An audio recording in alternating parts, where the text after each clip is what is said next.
விஜய் உங்கள்கிட்ட ஒரு கேள்வி கேட்குறாருன்னா நீங்கள் பதில் அவருக்கு தான் சொல்லணும். சம்மந்தமே இல்லாமல் ஒரு ஆக்டர்ஸ் அவங்க திரிஷா அவங்க பாட்டுக்கு நடிச்சுட்டு போயிட்டு வேறு வேலையை பார்த்துட்ருக்காங்க. குஷ்பு மெயின் போஸ்ட்டில் இருக்காங்க பிஜேபியில். இப்போ எல்லாத்துக்கும் உங்கள் குரல் கொடுக்குற குஷ்பு அவர்கள் கூட திரிஷா பற்றி பேசுனா நைனார் பேசுனா அந்த இதுக்கு ஒரு வார்த்தை ஏதாவது சொன்னாங்க இது வரைக்குமே எனக்கு தெரிஞ்ச வரைக்கும் சொல்லணும்னு நினைக்கிறேன். நான் நீங்கள் விஜய் மட்டும் பேசியிருந்தீங்கன்னா அது பெரிய அளவில் ஃபோக்கஸ் ஆகிருக்காது. இப்படி திரிஷாவை எடுத்ததுனால தான் பெரிய அளவில் இருக்காது. வரும் ஜனநாயகன் படத்தை விட்டுருந்தாங்கன்னா ஏதோ வந்துச்சு போச்சுன்னு பேசாமல் இருந்துருக்கீங்க. உங்களுக்கு இவ்வளோ பிரச்சனை வராது அது இருக்குது இது இருக்குன்னு மக்கள் ஆஹா என்னங்க அந்த படத்தில் இருக்குது. ஹாய் சினிகான வியூவர்ஸ், நான் உங்கள் Vijay Soumya. Welcome to cinema சர்ச்சைகள். இன்னைக்கு நம்மளோட இணைஞ்சிருக்கிறவங்க பத்திரிகையாளர் திரு வெங்கடேஷ் அவர்கள். வணக்கம் சார். வணக்கம். ஸோ இப்போ பரபரப்பாக இருக்கக்கூடிய ஒரு விஷயம் என்னன்னு பார்த்தீங்கன்னா, பொலிட்டிக்கலுக்கு என்ட்ரி கொடுத்ததுக்கு அப்புறமா விஜய் வந்து நிறைய விஷயங்களில் டார்கெட் பண்ணி பேசுகிறாங்க. அதில் முக்கியமாக வந்து பார்த்தீங்கன்னா நடிகை த்ரிஷாவோட இப்போ ரீசெண்டாக மாநில தலைவர் பிஜேபியோடைய நயினார் நாகேந்திரன் அவரே வந்து பேசியிருக்கிறாரு. அதுக்கு பதிலடி கொடுக்குற விதத்தில் த்ரிஷாவும் அவங்களுடைய லாயர் வச்சு பேசியிருக்கிறாங்க பதில். இது ஒரு மாநில தலைவராக இருந்துக்கிட்டு அவர் இப்படி பண்ணியிருக்கிறது எப்படி பார்க்குறீங்க? அது ஏற்றுக்கொள்ள முடியாத ஒரு விஷயம் தான். ஏன்னா தேசிய கட்சி அது, தமிழ் மாநிலனுடைய தலைவர், அது மிகப்பெரிய ஒரு பொறுப்பான ஒரு சீட் அது. பட் அங்கே உட்கார்ந்து நீங்கள் பேசுவதற்கு வேறு வார்த்தையே இல்லையா?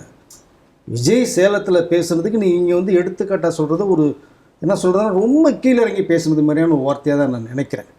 பட் அதற்கு பிறகு 2 நாளைக்கு பிறகு வருத்தம் தெரிவித்தார். அது மன்னிப்புக்கு ஈக்குவலான ஒரு வார்த்தைன்னா கூட, பட் அது நீங்கள் பேசக்கூடிய வார்த்தை இல்லை. நீங்கள் சாதாரணமாக ஒரு கட்சியினுடைய அடிப்படை ஒரு கீழே இருக்காங்க, அவங்க வேணால் ஸ்டேஜில் ஏறி ஏதாவது தாறுமாறாக பேசலாம், ஒரு தவறு இல்லை. ஆனால் இந்த மாதிரிலாம் பேசுவாங்கன்னு விஜய்க்கு தெரியும். இவ்வளோ அரசியலில் இந்த அடி பேச மாட்டேன் தெரியாது அவருக்கு, அவர் எல்லாமே தெரியும். ஆனால் இவர்கள் இந்த மாதிரி பேசுகிறது வந்து அதை ஏற்றுக்கொள்ளவே முடியல, அது வந்து ஜீரணிக்க முடியல முதல்ல. ஏன்னா நயினார் நாகேந்திரன் மேலே வந்து தனிப்பட்ட முறையில் எல்லாருக்குமே வந்து ஒரு நல்ல மரியாதைக்குரியவர், யாரையும் அவ்வளவா வந்து இது பண்ணி பேச மாட்டார், ரொம்ப அன்பானவர். இப்போ நீங்கள் இங்கே மாநில கட்சியினுடைய தலைவராக்கினது கிட்ட 1 இயர் ஆகுதுன்னு நினைக்கிற மேலேயே அண்ணாமலை அவர்கள் பேசுனதில் அந்த அரசியல் சம்பந்தமாக ஆளுங்கட்சி எதிர்கட்சியும் அடித்து கிழிச்சு தொங்க விட்டது மாதிரி ஒரு வார்த்தை கூட பேசல. ஆமாம், ரொம்ப அமைதியாக போயிட்டுருக்காரு. அவர் மாநில தலைவர் வந்து நயினார் தான் மிகப்பெரிய கேள்விக்குரிய வந்து எல்லாருக்குமே. ஏன்னா இப்போ வரைக்கும் கூட அண்ணாமலை அவர் ப்ரெஸ் மீட் கொடுப்பாரு, அவர் வந்து ஒவ்வொருத்தர் பேசுறதை பற்றி அவர் சொல்லுவார். ஆனால் இவர் வந்து அப்படி ஒரு மாதிரி கண்டனமாக பேசுனதே கிடையாது. பட் ஆனால் நீங்கள் பேசலாம், தப்பு கிடையாது. விஜயை பேசுங்க. நீங்கள் விஜய் உங்கள்கிட்ட ஒரு கேள்வி கேட்குறாருன்னா நீங்கள் பதில் அவருக்கு தான் சொல்லணும். சம்மந்தமே இல்லாமல் ஒரு ஆக்டர்ஸ் அவங்க திரிஷா அவங்க பாட்டுக்கு நடிச்சுட்டு போயிட்டு வேறு வேலையை பார்த்துட்ருக்காங்க. அவர்களை போய் இழுத்து பேசுகிறது வந்து திரிஷா வீட்டிலேருந்து வெளியில் வா அப்படிங்கிற வார்த்தை வந்து உண்மையில அது என்ன சொல்லணுன்னு எனக்கு கொஞ்சம் சத்தியமாக புரியலைங்க. அது ரொம்ப மோசமான ஒரு வார்த்தை தான் அது. விஜய் அங்கே இருக்காருன்னு யார் சொன்னது? முதல்ல யாராவது போய் பார்த்தாங்களா? பார்த்தவர்கள் கையங்கலமாக சிலர் பிடிக்கும். அந்த மாதிரி பிடிச்சி நீங்கள் வந்து விஜய் திரிஷா வீட்டில் இருந்தான்னு சொல்லிட்டு வெளில வந்தோட நியாயம் இருக்கும். நீங்கள் அவர் முதல் நேரமே இல்லை, அவருடைய கட்சி தொண்டரோட மீட் பண்ண முடியல, நிர்வாகிகளை மீட் பண்ணி, அதாவது எலெக்ஷன் டைம் வேறு வரப்போகுது, அதுக்கு நேரம் இல்லைங்கிறார். ஸோ சேலத்தில் அவர் பேசுனதுக்கு சவால் விட்டார்ல, இந்த சவாலை ஏற்றுக்கொள்ளுங்க, நில்லுங்க. விஜய் நிற்கிற தொகுதியில் நீங்களும் நில்லுங்க, போய் ஜெயிச்சு காமிங்க, இல்லையா? அப்படி தானே இருக்கணும். இதில் என்ன ஒரே ஒரு மிகப்பெரிய வருத்தம்னா, குஷ்பு அவர்களும் இந்த கட்சியில் இருக்காங்க. அவங்களும் ஒரு நடிகை, அவங்களும் நடிகை, நிறைய நடிகைகள் இருக்கிறாங்க. குஷ்பு மெயின் போஸ்ட்டில் இருக்காங்க பிஜேபியில். இப்போ எல்லாத்துக்கும் உங்கள் குரல் கொடுக்குற குஷ்பு அவர்கள் கூட திரிஷா பற்றி பேசுனா நயினார் பேசுனா அந்த இதுக்கு ஒரு வார்த்தை ஏதாவது சொன்னாங்க இது வரைக்குமே எனக்கு தெரிஞ்ச வரைக்கும் சொல்லணும்னு நினைக்கிறேன் நான். அதை அப்போது உங்கள் கட்சியில் ஒரு மாநில தலைவர் சொன்னால் நீங்கள் அமைதியாக இருக்கிறது எந்த ஒரு நியாயம்னு எனக்கு தெரியல. இதே உங்களை வேறு யாராவது சொல்லியிருந்தாங்கன்னா இன்னும் என்ன ஆயிருக்கு நிலைமை? எல்லா பேரும் நிற்க மாட்டீங்க. போய் ஒரு நடிகை அவங்க கட்சியிலையும் கிடையாது. முதல் டிவிகே கட்சியில் ஏதாவது இருக்காங்களா? இல்லை. கோபேசாக இருக்காங்களா? அடிப்படை உறுப்பினர் இருக்காங்களா? இது ஒரு பதவி கொடுத்துருக்காரா? மகளிர் தலைவியாக கொடுத்துருக்காங்களா? ஒன்றுமே கிடையாது. அப்போ என்ன கணக்கில் நீங்கள் பேசுகிறீங்க? அதை இல்லை, எல்லாரும் யூடியூப்பில் பேசுகிறாங்களேன்னு சொல்லி யூடியூப்பில் பேசுகிறவங்க பேசிட்டு போகிற விஜய் பிடிக்காதவர்கள் பேசுகிறாங்க. விஜய் பிடிக்கலன்னு 1000 தூரம் பேசுகிறீங்க. நிறைய பேர் அசிங்கமாக வச்சுருக்காங்க. ஸோ விஜய் பிடிக்காதவர்கள் பேசிட்டு போங்க, இந்த கையில் விட்டு போயிட்டே இருக்காங்க எல்லா பேருமே. மக்களுக்கு தெரியுதா? ஆனால் நீங்கள் யார்? நீங்கள் மிக பொறுப்புள்ள ஒரு பதவி இருக்குது உங்களுக்கு, இல்லையா? இப்போ நீங்கள் பேசுகிறது வந்து ஒரு நிமிஷம் யோசித்து பேசுகிறோம். நம்ம ஏதோ இதில் நான் பேசிட்டேன்னு சொல்கிறீங்க, அதுவே தவறு இல்லையா? பட் தவறை உணர்ந்துட்டார், ஓகே வேண்டான்றார், ஓகே இதோட முடிஞ்சு போயிடலாம். ஆனால் மீண்டும் மீண்டும் மற்றவர்கள் பேசுவதற்கான ஒரு வாய்ப்பை உருவாக்கிட்டார் இல்லையா? உங்கள் கட்சியில் இருக்கிற வானதி அவர்களே, வானதி சீனிவாசன் மேடம் அவர்களும் சரி, அண்ணாமலை அவர்களும் சரி, அதை கன்னட குரல் கொடுத்துட்டாங்க. அரசியல் ரீதியாக முதல் எதிரி டிஎம்கேன்னு சொல்லக்கூடிய அந்த கட்சியில் இருக்கிறவர்களே, கனிமொழி அவர்களும் தமிழச்சி பண்ணின அவர்களுமே குரல் கொடுத்துட்டாங்க தவறுன்னு சொல்லி இல்லையா? ஸோ இந்த பக்கம் வைகோ, இந்த பக்கம் திருமாவளவன் அவர்கள், இப்போ டிடி தினகரன் அவர்கள் எல்லாருமே பேசுனது தவறு இது. ஆனால் நயனாரா இப்படி பேசினாரு, பேசக்கூடியது இல்லையே, எதுக்கு பேசினாருன்னு கேட்குறாங்க. உங்களுடைய இமேஜ் டோட்டலாகவே அடித்து நீங்களே காலி பண்ணிட்டீங்க. பட் இனிமேல் தயவுசெய்து விஜயை பேசுங்க. விஜய் பேசுறதுக்கு உங்களுக்கு ரைட்ஸ் இருக்குது. அவர் ஒரு கேள்வி உங்கள்கிட்ட வைக்கிறாரா, கேள்விக்கு பதில் சொல்லுங்கள், எதை வேணாலும் பேசுங்க. விஜய்க்கு சம்பந்தம் இல்லாத ஒரு நபரை பேசுறது தவறு இல்லையா? அதை பட் அது பேசுறது மிகப்பெரிய வருத்தளிக்கூடிய ஒரு விஷயமா தான் நான் பார்க்குறேன். இல்லை, இப்போ அவர் வந்து வருத்தம் தெரிவிச்சிருந்தாரு, அதுக்கப்புறமா இப்போ லாயர் மூலயமா ஆக்ஷன் எடுக்கிறது அது எப்படி? இல்லை, திரிஷா அவர்கள் ஏதாவது வந்து பேசணும் இல்லையா? இதற்கு முன்னாடி சினிமாவில் இருக்கும்போது நிறையா விஷயங்கள் பேசினாங்க. விஜயும் திரிஷா வச்சு கண்ணாம்பண்ணான்னு பேசினாங்க. அதை விஜயும் கண்டுக்கல, திரிஷாவும் கண்டுக்கல. ஏதோ பேசிட்டு போகிறாங்க, சோஷியல் மீடியாவில் பேசுகிறாங்க, பிடிக்கவாள் பேசுகிறாங்க, விட்டுட்டாங்க. பட் இதை அப்படி பார்க்க முடியாதுல்ல அவங்களால. நீங்கள் மாநில தலைவர் இல்லையா? நீங்கள் சொல்கிறது கூடிய அந்த விஷயம் பெரிய அவமானக்குரிய விஷயமாச்சு இல்லையா திரிஷாவுக்கு? திரிஷா வீட்டிலேருந்து வெளியில் வாங்கன்னு தானே சொன்னாங்க. அது ஒரு பொண்ணு தானே, நடிகை விட்டுங்க, ஒரு பொண்ணு தானே. பக்கத்து வீடு, எதிர் வீடு, மாடி வீடு, கீழே என்ன நினைப்பாங்க அவங்க பார்க்குறவங்க? இவ்வளோ பெரிய மாநில தலைவரே சொல்லிட்டாரு, இங்கேயா இருக்கார் விஜய், திரிஷா வீட்டில் கேட்பாங்களா, கேட்க மாட்டாங்களா? அந்த வழி இருக்கும் இல்லையா அவங்களுக்கு? மற்ற எந்த விஷயத்துக்குமே பெண்கள் ஒரு சின்ன விஷயம் பேசிட்டாங்கன்னா மிகப்பெரிய ஒரு போர்க்கொடியை தூக்கிட்டு வர்ற இந்த பெண் சமுதாயம் வந்து, பட் இதுக்கு ஒன்றுமே குரலே கொடுக்கலையே, யாருமே பெரிய அளவில் ஒன்றும் குரல் கொடுக்கலையே. அது உண்மையிலே ரொம்ப வருத்தம் அளிக்குது. பட் அவர்கள் ஒரு திரிஷா சம்மந்தப்பட்ட ஒரு விஷயங்கிறதுனால அது முறைப்படி வந்து வழக்கறிஞரை வச்சு என்ன ஒரு கோரிக்கையுமே வச்சுருக்காங்க. பட் இதற்கு மேலே இந்த பேச்சுக்கு அவரே வந்து நயனார்விலே ஒரு முற்றுப்புள்ளி வச்சுட்டாங்கன்னு நினைக்கிறேன் நான். இல்லை, இந்த மாதிரி யாராவது நடிகைகளை பற்றி அவதூறாக பேசினா அவங்க மேலே ஆக்ஷன் எடுப்போம் அப்படின்னு சொல்லிட்டு நடிகர் சங்கத்தில், அதாவது தென்னிந்திய நடிகர் சங்கத்தில் இருந்தே கூட நிறைய யூடியூபர்ஸ் பேசினவங்க மேலே ஆக்ஷன் எடுத்திருந்தாங்க. பேசின வீடியோஸ்லாம் எடுங்க அப்படின்னு சொல்லியிருந்தாங்க. இல்லை அவங்களுக்கு வந்து நோட்டீஸ்லாம் அனுப்பியிருந்தாங்க. ஆனால் இப்போது தென்னிந்திய நடிகர் சங்கத்திலேருந்து எதுவும் ஆக்ஷன், எதுவும் லெட்டருக்கு போன மாதிரியோ அந்த மாதிரி எதுவும் தெரியல இப்போ வரைக்கும். இல்லை, நடிகர் சங்கம் வந்து பெருசாக ஒன்று இது வரைக்கும் தகவல் வரல எனக்கு தெரிஞ்ச வரைக்குமே. இதை அதுதான் என்னென்னா, ஒரு பெண்ணை இழுத்து அசிங்கப்படுத்தியாச்சு, திரிஷா எடுத்து அசிங்கப்படுத்திட்டீங்க, ஓகே, விஜயை அசிங்கப்படுத்திட்டீங்க. பட் இது அரசியல் ரீதியாக போகிறதுனால இது நடிகர் சங்கம் வந்து உள்ளுக்குள்ளே வரணுமான்னு யோசிக்கிறனால என்னன்னு தெரியல எனக்கு. ஆனால் இவர்கள் ஒரு புகார் கொடுக்கணும். இப்போ நீங்கள் வந்து தானாக வந்து எடுத்து ஒரு ஆக்ஷன் எடுக்கிறதுக்கான வாய்ப்புகள் குறைவு தான். இப்போ திரிஷாவது ஒரு கம்ப்ளைண்ட் கொடுக்கணும் அவங்ககிட்ட, இது மாதிரி நயனார் அவர்கள் இந்த மாதிரி நான் அசிங்கப்படுத்திட்டாங்க, விஜய் என்னை சம்மந்தப்படுத்தி பேசிட்டாங்கன்னு ஒரு கம்ப்ளைண்ட் கொடுத்தாங்கன்னா அவர்கள் ஏதாவது ஒன்று பேசுகிறதுக்கு வாய்ப்பு இருக்கும். இவர்கள் இதுவரை கொடுக்கலன்னு நினைக்கிறேன் நான். ஆனால் அவர்கள் கொடுத்து அதை ஆக்ஷன் எடுப்பாங்க. ஆக்ஷன் மீன்ஸ் என்ன சார்னு கேள்வி அவர் தான் என்ன சொல்லணும்னா, இப்போ எந்த இது பண்ணாலுமே நான் வந்து ஏதோ இதில் பேசிட்டேன், அது வருத்தமாக தான் இருக்கிற விஷயத்த நயன் அவர்கள் சொல்லிட்டாங்க. இப்போ அதுக்கு அவரே ஒரு ஃபுல் ஸ்டாப் வச்சுட்டாருன்ற மாதிரி தான் நம்ம எடுத்துக்க வேண்டியதாக இருக்குது. மேற்கொண்டு இது பெரிய அளவில் போகாதுன்னு நினைக்கிறேன் நான். இதை ஆனால் இப்போது வந்து அவர் சொல்லி முடிச்சுட்டு அவர் வருத்தம் தெரிவிச்சிருந்தா கூட அதை சுற்றி தான் பல பேர் பேசிக்கிட்டு இருக்கிறாங்க. இன்னமும் அது வந்து அப்படியே புகைச்சல் வந்து எடுத்து அடுத்து நெருப்பு போடுற மாதிரி தானே இருக்குது. வரதானே செய்ய ஆரம்பிச்சு விட்டாங்க இல்லையா? தீயை பற்ற வச்சாச்சு, அது கொழுந்து விட்டு எரியும், அணைச்சா கூட புகையும் இல்லை, அது கொஞ்சம் நாளைக்கு அப்படியே தான் வரும். அதில் மற்றவர்களை பற்றி யாருமே கவலைப்படலை, விஜயை பற்றி கவலையே படலை. நீங்கள் ரொம்ப அசிங்கப்படுத்துவீங்கன்னு தெரியும். ஓ, ரஜினி சார் ஏன் அரசியலுக்கு வரல? அவருடைய நெருங்கிய நண்பர் சோ அவர்கள் சொன்னது என்னன்னா, ரஜினி நீ பயங்கர ரஜினி மிகப்பெரிய கோபக்கார் தெரியுமா உங்களுக்கு? அவ்வளோ டென்ஷன் கோவப்படுவார் அவர். நீ அரசியலுக்கு வர்றதுக்கு நீ லாய்க்கில்லாத ஆளுப்பா, தயவுசெய்து அரசியலுக்கு வராத. நீ வந்து நல்லது செய்வ, நல்லது நினைக்கணும்னு செய்கிற, நீ வந்தால் கண்டிப்பாக உனக்கு மிகப்பெரிய அளவில் ஆதரவு இருக்குது, வந்துடுவ அப்படின்லாம் ஷோ அவர்கள் சொன்ன ஒரு விஷயம் இருக்குது. ஜிகே மூப்பன் அவர்கள் சொன்னது இருக்குது. ரஜினி சார் ஊன்னு சொல்லியிருந்தாருன்னா 96 சிஎம் அவர் ஊன்னு சொன்னதுனால தான் கலைஞர்கள் சிஎம் ஆக்கப்பட்டார். ஸோ ரஜினி சார் ஒரே வாய்ஸ் கொடுத்ததுனால. அதில் அசிங்கப்படுத்துவங்க, அவமானப்படுத்துவங்க உன்னை கோபத்தை தூண்டுவாங்க, திண்டிக்கிட்டே இருப்பாங்க. எங்கேயாவது எமோஷனில் வெடிப்பியான்னு வெடிச்சாலும் அதுலேருந்து எடுப்பாங்க. விஜய் அப்படி தான் உருவாக்குறாங்க, இது தெரியும். ரஜினி சாரே விஜய்க்கு பர்சனலாக நண்பர்களும் தகவல் சொன்ன ஒரு தகவலும் இருக்குது. விஜய் அடிப்பாங்க, பேசுவாங்க, அசிங்கப்படுத்துவாங்க, அவமானப்படுத்துவாங்க. விஜயை சைலண்டாக இருக்க சொல்லுங்கள், பேச வேணாம்னு சொல்லுங்கள். அந்த அந்த மௌனம் பல விஷயங்களை சாதனை பண்ணும்.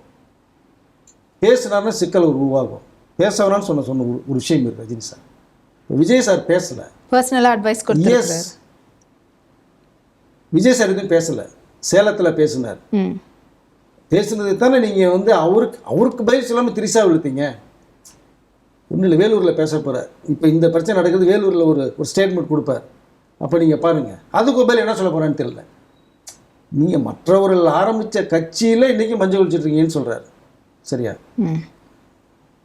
டிஎம்கே உருவாக்குறது அறிஞர் அண்ணா அவர்கள், அண்ணா டிஎம்கே உருவாக்குறது மக்கள் தலைவர் எம்ஜிஆர் அவர்கள், டிவிக்கு உருவாக்குறது நடிகர் விஜய்.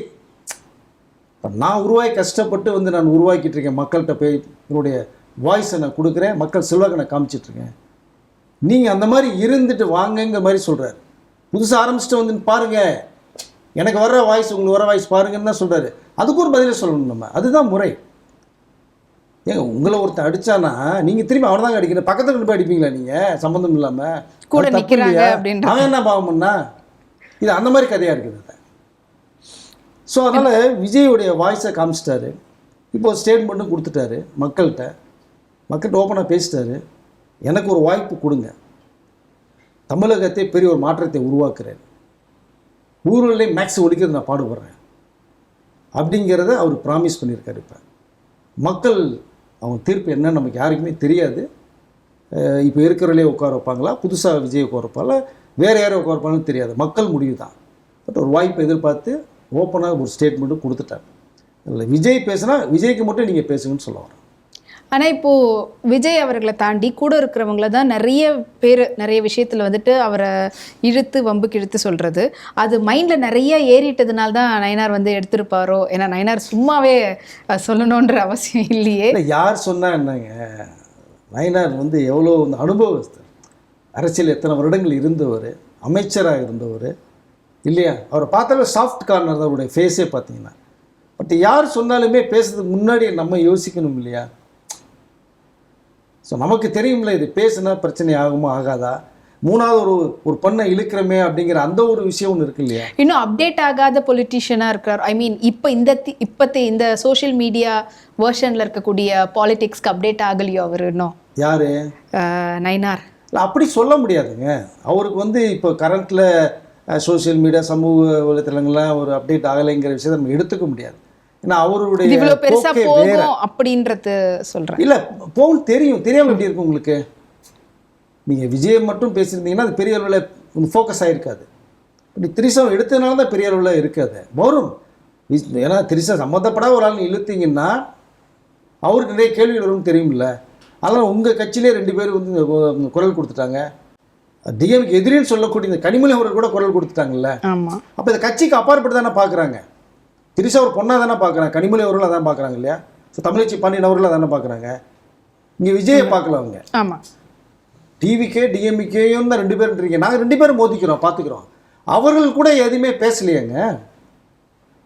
அரசியல் எதிரின்னு சொல்லக்கூடிய விஜய் சொல்கிறார் டிஎம்கேன்னு, அவர்கள் கூட எதுவுமே பேசுறது வரைக்கும் விஜயை இவர் எதுக்கு பேசினாரே தெரியலையே. நயனார் அவர்கள் சம்மந்தம் இல்லாமல் உள்ள என்ட்ரி ஆகிட்டார். இப்போ அதுதான் அது ஏதோ ஒன்று பேசணும்னு போட்டாங்க, அது பரபரப்பாக போயிடுச்சு. சொல்லல மீண்டும் யாரு இது பேச மாட்டாங்க. இது வந்து எப்படி சொல்றது, அவருடைய லாக் பண்ணி அவர் ஏதாவது சொல்ல வைக்கணுன்ற மாதிரி ஏதோ இது பண்ணதா இருக்கும். டெஃபினெட்லி அதுதான் சொல்ல வந்தேன் நான். விஜய் நீங்கள் பேச மாட்டீங்க, எதையாவது பேச விடுவியா, தூண்டுவியா? அந்த மனுஷன் இந்த பனையூர் பண்ணையாருங்கிறா பேச மாட்டேங்கிறாரு, வீட்டு விட்டு வெளில வாடங்கிறா அவர் பேச மாட்டேங்கிறாரு, எதையாவது பேசினா பேச மாட்டேங்கிறாரு. அப்புறம் என்ன தான் பேச வைக்கலாம்? ஸோ இப்போ என்ன ஆயுதத்தை எடுக்கலாம்? இப்போ திரிசாங்கிற ஆயுதத்தை எடுப்போம் கையில் அப்படின்னு எடுத்தால் கோவம் வரும், பேசுவாருன்னு. அரசியல் தெரியலே நினச்சிட்ருக்கீங்க. விஜய்க்கும் அரசியல் தெரியும். அதனால தான் இருப்பா, நீ பேசுறியா பேசிட்டு போ, சைலண்டாக இருக்கேன். எப்போ எனக்கு பேசுறது வாய்ப்பு, எப்போயுமே ஒரு வாய்ப்பு வரும்ல எல்லாருக்குமே, அந்த வாய்ப்பு வரும்போது விஜய் பேசுவார். அது கூட சீக்கிரத்தில் அடுத்த மீட்டிங்கில் அதுக்கான பதில் சொல்லி இதற்கெல்லாம் மக்கள் ஒரு தீர்ப்பை மாற்றி கொடுத்தா நம்ம என்ன பண்ணுவீங்க நீங்கள்? இல்லை அதுதான் சொல்ல வரேன். இப்போ எலெக்ஷன் சமயத்தில் இந்த மாதிரியான வார்த்தைகள் வந்து ஒவ்வொன்றும் ஓட்டு அப்படின்னு நினைக்கக்கூடிய இடத்துல தானே இருக்கிறாங்க. அப்படி ஒரு வார்த்தை விடலாமான்றது தான். அது விஜய்க்கு ஆதரவாக போகுது. விஜயை மட்டம் தட்டுறோம்னு சொல்லி பேசி நடக்கிற ஒவ்வொரு விஷயங்களுமே விஜய்க்கு ஆதரவாக மாறிக்கிட்டே இருக்குது, அனுதாபத்தை ஏற்படுத்துது, வாக்குகளுடைய பெர்சன்டேஜ் அதிகப்படுத்துது. ஜனநாயகன் படத்தை விட்டுருந்தாங்கன்னா ஏதோ வந்துச்சு போச்சுன்னு பேசாமல் இருந்திருக்கீங்க. உங்களுக்கு இவ்வளோ பிரச்சனை வராத அது இருக்குது இது இருக்குன்னு மக்கள் ஆஹா என்னங்க அந்த படத்தில் இருக்குது, எதுக்கே சென்சார் தர மாட்டேங்கிறாங்க, ஏன் ரிலீஸ் பண்ண விட மாட்டேங்கிறாங்க, அப்போ இந்த படத்தை பார்க்கணும். அது ஃபுல்லாக இந்த கிளப்பி விட்டிங்களா, இப்போ அதுக்குள்ளே என்னமோ இருக்குது அப்படின்னா நீங்கள் உண்மையிலேயே மார்ச்சுக்குள்ளே படம் வந்துட்டு போயிட்டா கூட பிரச்சனை இல்லைங்க, மறந்துட்டு எலெக்ஷனில் மக்கள் போயிடுவாங்க. நீங்கள் எலெக்ஷன் வரைக்குமே விடாமல் வச்சுருந்தீங்கன்னு வச்சுக்கோங்க, எதிர்ப்பு அதிகமாகிக்கிட்டே போகும். அப்போது படத்தையே வெளியே விடலைன்னா விஜய் சரி விஜய் நம்ம வர வச்சிடணும் முடிவு பண்ணால் ஒன்றுமே பண்ண முடியாதுங்க. மக்களுடைய தீர்ப்பு தான் மகேஷின் தீர்ப்பு. அவர்கள் என்ன தீர்ப்பு சொல்ல போகிறான்னு தெரியல. விஜயும் ஒரு வாக்கு கொடுத்துட்டு எனக்கு ஒரே ஒரு தடவை வாய்ப்பு கொடுங்கன்னு வேற சொல்லிட்டார். அப்பா விஜயே இப்படி கேட்குறாரேப்பா அப்படின்னு மக்கள், ஏன்னா இப்போ வீட்டுக்கு வீடு 2 ஓட்டு இருக்குன்னு சொல்கிறாங்க. என்ன எதிர்ப்பு வந்தாலும் எங்கள் விஜயன்றாங்க. இப்போ இந்த அளவுக்கு ஒரு வாய்ஸ் இருக்குன்னு யாரும் எதிர்பார்க்காத ஒரு விஷயமா மாறிச்சு. அதுதான் எல்லாருக்குமே அவர் மேலே ஒரு பயங்கர கோவறது காரணமே இதுதான். இவ்வளவு வருஷமா நாங்க அரசியல் பண்ணிக்கிட்டு இருக்கிறோம். நேற்று பேஞ்ச மலையில் இன்னைக்கு முளைச்ச காளான்னுங்கிறாங்க. காளான் தான் இருக்கட்டும், அதை அப்படியே படர்ந்து என்ன பண்ணுவீங்க? மக்கள் ஆதரவு இருக்குல்ல, சேலத்தில் காமிச்சாரு. இத்தனைக்கும் அது வந்து மக்கள் சந்திப்பு இல்லைங்க, நிர்வாகிகளுடைய கூட்டம் தான். செலக்டிவ் ஒரு 5-6 பேர் வரைக்கும் தான் பண்ணாங்க. அதுவே தெரிக்க விட்டாங்க. மக்கள் சந்திப்புன்னு போட்டால் என்ன வருது? பாதுகாப்பு தர முடியாது. நீ 50,000 பேருன்னு சொல்லுவாங்க, கட்டுப்படுத்துறது யார் படுத்த முடியும்? 1 லட்சம் 2 லட்சம் பேர் வந்து என்ன பண்ணுவீங்க நீங்கள்? அதில் மக்கள் சந்திப்புக்கு ஒரு ஏற்பாடு பண்ணிகிட்டு இருக்கார். இப்போ வேலூர் கூட கிட்டத்தட்ட பார்த்தீங்கன்னா இந்த மாதிரி சேலத்தில் நடந்த மாதிரி தான் இருக்கும்னு நினைக்கிறேன். மக்கள் சந்திப்பு மாறுமானு தெரில. நேற்று போலீஸ் ஆஃபீஸ்லேருந்து நிறைய தகவல் பெர்மிஷன் கொடுத்துறேன். இவர்களுக்கு போய் கொடுத்த ஒரு தகவல்லாம் இருக்குது. அது வரக்கூடிய 23ஆம் தேதி சப்மிட் பண்ண மாதிரி ஒரு வாய்ப்பு ஒன்று போய்கிட்டு இருக்கு. அது வந்ததுன்னா இப்போ நடக்கிற பிரச்சனைகளுக்கு விஜயோட குரல் இன்னும் ஓங்கி வரும். அதற்கு என்ன பதில் சொல்ல போகிறான்னு தெரியல. வேறு யாரும் இழுக்க முடியாது, வேறு யாரும் இல்லை. ஏன்னா கீர்த்தி சுரேஷ் கல்யாணம் பண்ணி செட்டில் ஆகி போயிட்டாங்க. நீங்கள் மறுபடியும் ஆரம்பிச்சு விட்டுறாதீங்க. ஆமாம், இல்லை அவங்க கல்யாணம் பண்ணி போயிட்டாங்கல்ல, இன்னும் ஆரம்பிக்க மாட்டாங்க. இப்போ திரிஷா ஒரு இடத்துல கல்யாணம் நினச்சின்னு வச்சிங்களேன், திரிஷா போயிட்டாங்கப்பா, சரி வேணாம் விஜய் யாரை பாடிக்கலாம், சங்கீதாவே ஒய்ஃப் அடிச்சிடாதீங்கப்பா வேணாப்பா அப்படிம்பாங்க. அதில் விஜய் அடிக்கிறதுக்கு ஒன்றும் இல்லை, நேருக்கு நிற்க வேண்டியதாங்க, ஒன்றும் தப்பு இல்லைங்க. அரசியல் களம் தானே இது. மக்கள்கிட்ட செல்வாக்கு இருக்கிறவங்க நாற்காலில் போய் உட்கார போகிறாங்க.